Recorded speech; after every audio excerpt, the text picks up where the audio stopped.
Wa kapo dwarango weche maguma kamano waedo kanyo ni moko kuom jotend dini maguma bende wuok e gwenge maguma Nyanza owokoko kendo gisiro paro mano mar zoning bende giwacho ni dhi tego duond buche e yono mano malich mabende iworo kane gitwak e boma mano ma Kisumu kae ka hotel ne gi kod askofu Gonyongede.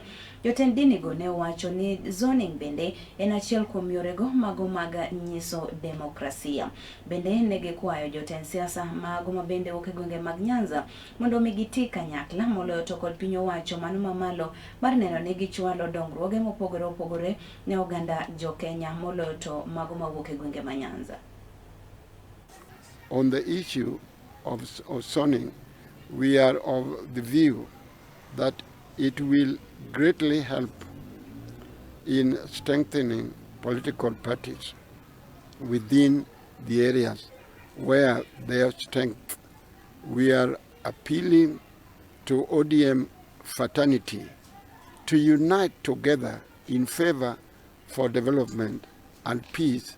We join together to say that we are of the opinion that the issue of zoning should never hinder democracy from taking place, where political parties who are not part of any political agreement with any political party should be allowed to field candidates in regions they want to do so.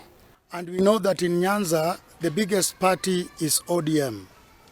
But we also see the wrangle that is going on in the ODM, and we are not sitting pretty. We have issues with it.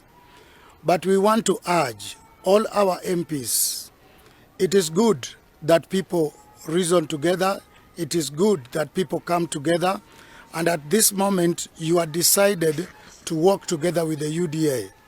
But we want to ask you that you don't give up things easily, because you are the drivers, and behind you there are so many people.